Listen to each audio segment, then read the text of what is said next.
আজকে কি আমাদের নোটিশ আসতে পারে? কি উত্তর দেবে? ওয়েবসাইটে নজর রাখতে হবে। সাউন্ড আসছে। ভালো আছে দাদা, বলেন ভাই।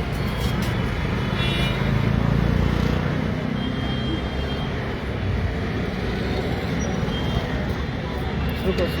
লাইভটা শেয়ার করে দিন। দেখুন, আপনারা হয়তো ভাবছেন যে বিদেশদা কেন রিভিউ দিচ্ছে না মানে চাকরি প্রার্থীদের। কলকাতায় ম্যাক্সিমাম ক্যান্ডিডেট ফিমেল, তাই তো? হ্যাঁ, বেশিরভাগ ম্যাক্সিমাম ফিমেল। তারা ইন্টারভিউ দিয়েছে, তারা কিন্তু দাঁড়াচ্ছেন না, তারা কিন্তু স্পিডে বেরিয়ে যাচ্ছেন। তো অনেকে হয়তো ভাবছে কম্পিটিশান বাড়বে বা এইরকম চিন্তা ভাবনা।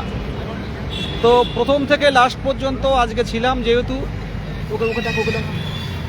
প্রথম থেকে আমার কথা বলো, প্রথম থেকে লাস্ট পর্যন্ত ছিলাম। প্রত্যেকেই আমার চেনা না থাকলেও প্রত্যেকেই চেনা, প্রত্যেকেই ঐক্য মঞ্চের কর্মসূচির সাথে যুক্ত, প্রত্যেকেই কর্মসূচিতে না এলেও তারা লোক ফলো রাখে।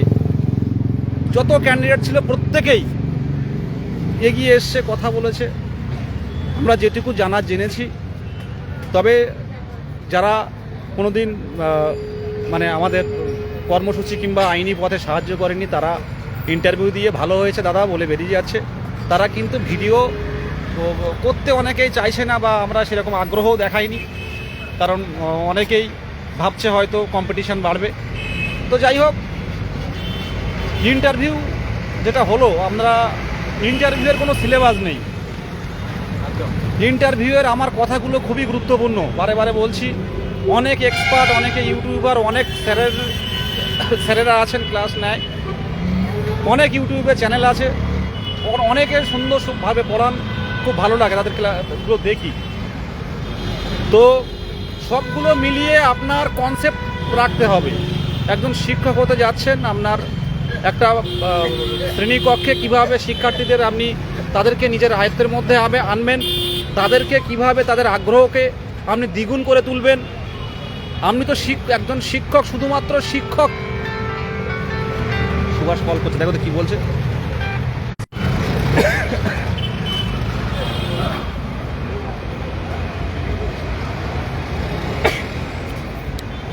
শ্রেণীকক্ষে কিভাবে পড়ানোটা, মানে আমাদের যে শেখানোটা বা জানানোটা কিভাবে আনন্দময় করে তুলবেন, এইগুলো মানে আমরা প্রত্যেকেই কম বেশি কিন্তু জানি।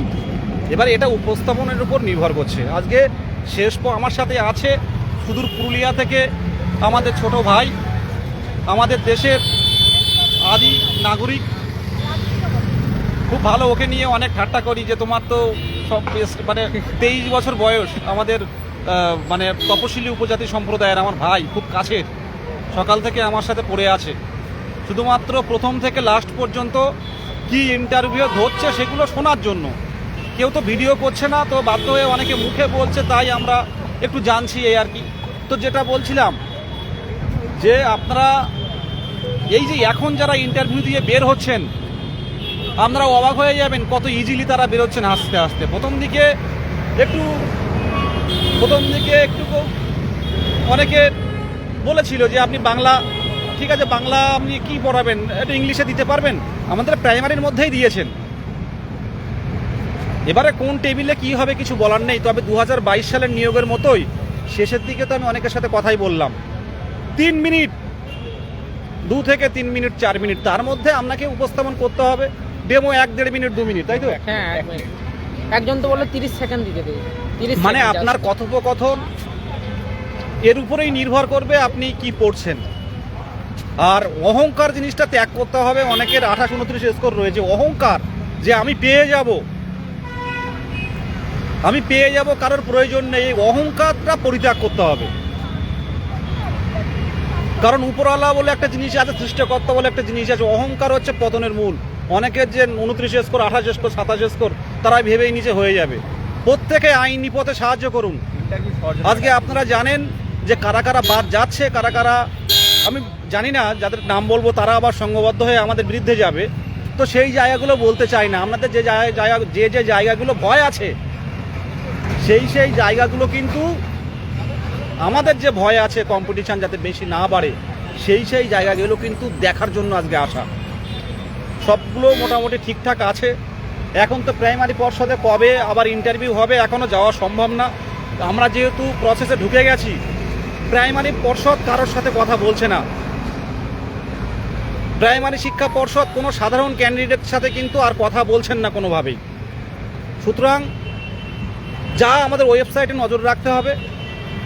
আর আমার এই লাস্ট আমি এই আপডেটটা দেওয়ার জন্যই করলাম যে আপনাদের নিজের মতো ডেমনস্ট্রেশনটা কি বলছে, বেশিরভাগ জনকে নিজের মতো বলে দিচ্ছে। কি বলছে একটু বলে কেমন? অনেকের মুখে শুনলাম মানে ইন্টারভিউয়ের উপর নির্ভর করছে। ওরা বলে দিচ্ছে যে এই আর্টিকেলের উপরে ডেমো দাও, কাউকে বলছে নিজের ইচ্ছা মতো দাও, মানে যাকে যেমন। মানে এবার প্রথম দিকে সব ইন্টারভিউ মানে প্রত্যেকেই দেখুন, একটা কথা বলি, আপনি শিক্ষক হতে যাচ্ছেন, আপনি একটু তো প্রাইমারির জ্ঞানটা থাকতে হবে। এবার এমন তো নয় যে আপনি যা পারেন করে দিন, এটা শেষের দিকে হয়। তাই বলে যে আপনার একটা জায়গায় দুটো জিনিস বোঝাতে বললো, আপনি বাচ্চাদের পরিবেশ কীভাবে শেখাবেন, তো এইরকম এগুলো কিন্তু কথোপকথন যেগুলো বলবে আপনি আমি সবাই জানি। তো সেটা উপস্থাপন কি করে করবেন? মুখস্থ না করে নিজের মধ্যে ঢোকান। আর ইন সার্ভিস এনআইএস নিয়ে তথ্য আপনারা পেয়ে যাবেন। শুধু এটুকু বলবো, 23-25 কিন্তু ডিভিশন বেঞ্চে গেছে। আপনারা ফান্ডিং দিয়ে সাহায্য করুন। আর প্যানেল বের হওয়ার আগে যদি আমরা বিভিন্ন আধিকারিকদের ধরে আমরা মাননীয় শিক্ষামন্ত্রী, মাননীয় মুখ্যমন্ত্রীর কাছে গিয়ে বারে বারে চিঠি দিয়ে যদি কিছু ভ্যাকান্সি বাড়াতে পারি, অন্তত 5000 ভ্যাকান্সি যদি বাড়ে, তাহলে কিন্তু ম্যাক্সিমাম ক্যান্ডিডেট বেরোতে পারবো। তবে আইনি দিকগুলো দেখতে হবে। আর ফেব্রুয়ারি মাসের ফার্স্ট উইকে আছে ম্যাট 1594, 14 সালের প্রশ্নভুল মামলা। সেখান থেকে যদি রায় চলে আসে, 1 লক্ষ ক্যান্ডিডেট কিন্তু আবার যুক্ত হবে। আর কোর্টের রায়ের উপরে কিন্তু কেউ নয়। সুতরাং আমাদের ভালো অ্যাডভোকেট দিয়ে কিন্তু ওটা লড়তে হবে। সামনের দিনে দেখতে পাবেন, আজকের দিনে হয়তো কম্পিটিশনটা হাই মনে হচ্ছে, কিন্তু অ্যাট এ টাইম খুবই অনুপস্থিত ছিল আজকে অনেকে রিজেক্ট হয়েছে।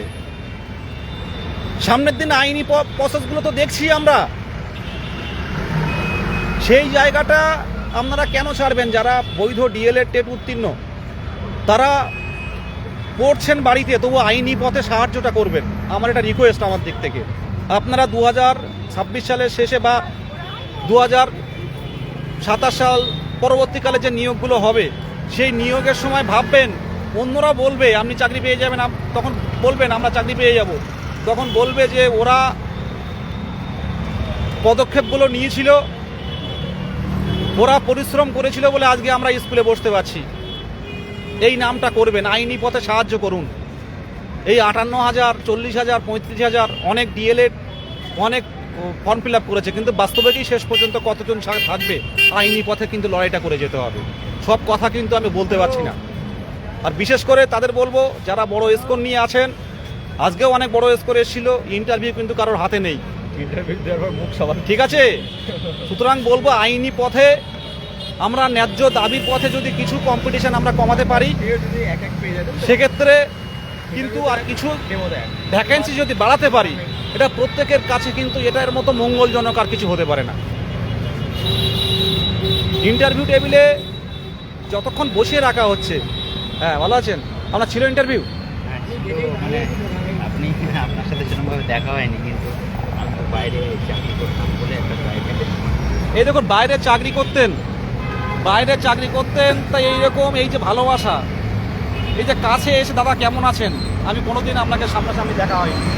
তো এই দেখা হয়েছে এইরকম, কিন্তু বিদেশ মানে সৌদি আরব থেকে শুরু করে তামিলনাড়ু অনেকে আছে, তারা বাইরে কাজ করে, ওখান থেকে আপডেট নেয়। তো মোটামুটি ভালো হয়েছে তো?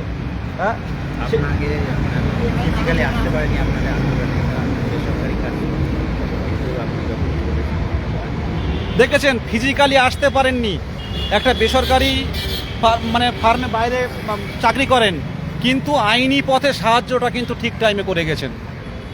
এই মানুষগুলো তো অরিজিনালি শিক্ষক হওয়ার যোগ্যতা রাখে, এরা জানে ভালো করে যে কম্পিটিশন যদি আমরা কিছুটা কমাতে পারি আমাদের কিন্তু কাট অফটা কিন্তু অটোমেটিক্যালি কমে আসবে।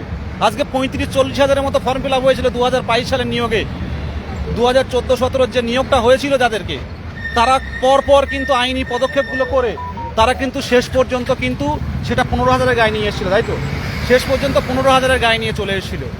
আজকে আপনারা কোনো কিছু তো দেখতে পাচ্ছেন, অনেকেই তো ফর্ম ফিল আপ করে অনেকে রিজেক্ট হচ্ছে, অনেকে তো ইন্টারভিউ দিতে পারছে না। এগুলো কাদের পরিশ্রম জানি না পরবর্তীকালে কি হবে, কিন্তু আন্তরিকতার সাথে পরিশ্রম করে যাচ্ছি।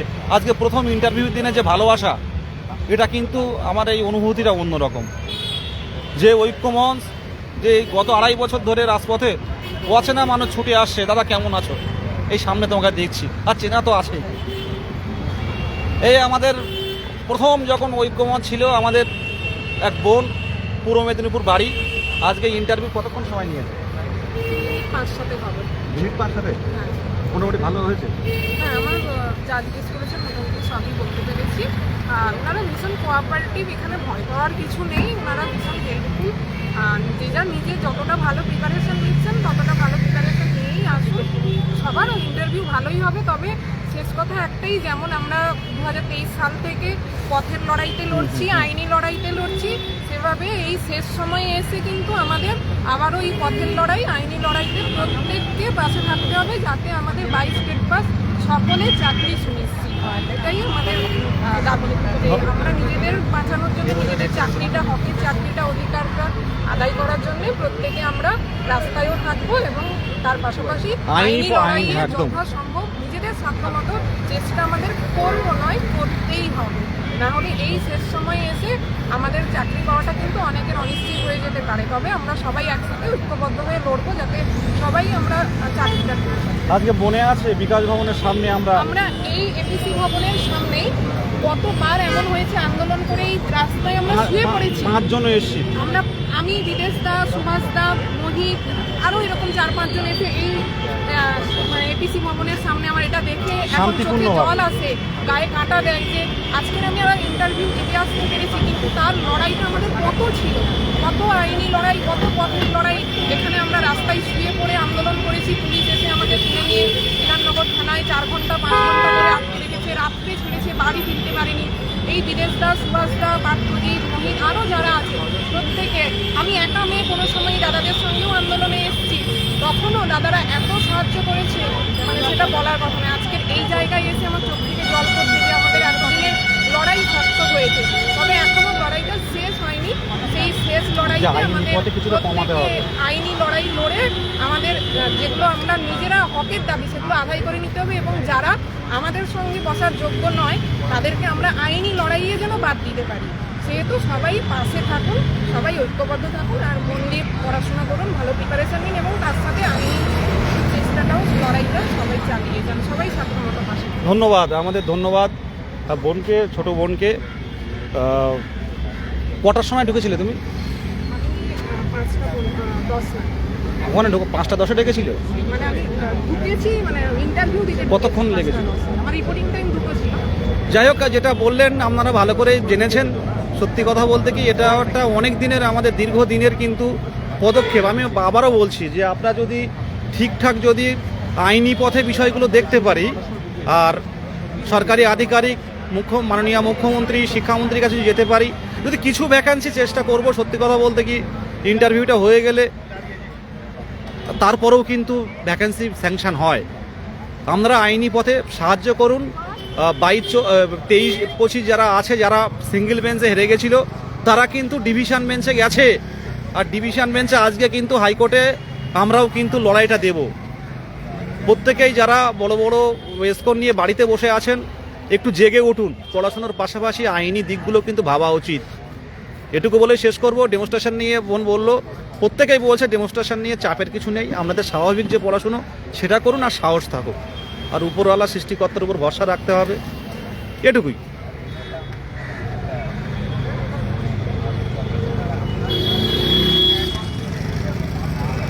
আর ইন সার্ভিস হোক, এনআইএস হোক, এগুলো নিয়ে এখন এখানে সোশ্যাল মিডিয়াতে আপডেট করবো না। এখন প্রত্যেকেই সজাগ, গ্রুপ করছে, করে কেস করে দিচ্ছে, এরকম একটা ব্যাপার। সে জায়গাগুলো আমাদের লক্ষ্য রাখতে হচ্ছে। এটি বলে শেষ করলাম, প্রত্যেকেই ফান্ডিং দিয়ে সাহায্য করুন। আমরা ডিভিশনে যাচ্ছি, দরকার হলে আমরা কিন্তু প্রয়োজনে আমরা সুপ্রিম কোর্টেও যাব, শেষ পর্যন্ত লড়ব। এই কম্পিটিশান কিন্তু অনেকটা কমাতে পেরেছি এবং সামনের দিনে অনেকটাও কিন্তু কমবে, কারণ আদালত সবার আগে, আদালত যে রায় দেবে সেই রায় আমাদের প্রত্যেকের মেনে নিতে হবে। ধন্যবাদ প্রত্যেককে। আপাতত শেষ, এখনও ইন্টারভিউ আছে ভিতরে। মুর্শিদাবাদের অনু ভাই আছেন, অপেক্ষা করতে বললো বলে একটু দেরি হচ্ছে। সকাল থেকে আছি। সত্যি কথা বলতে কি, ভাইটা আছে শুধু বলছে খিদে পেয়েছে, খিদে পেয়েছে। আমি মিথ্যা বলবো না, আমি কিন্তু সারাদিন ভাত খাই না। আমি সকালে 1 কাপ চা খেয়েছি, একটা কেক খেয়েছি।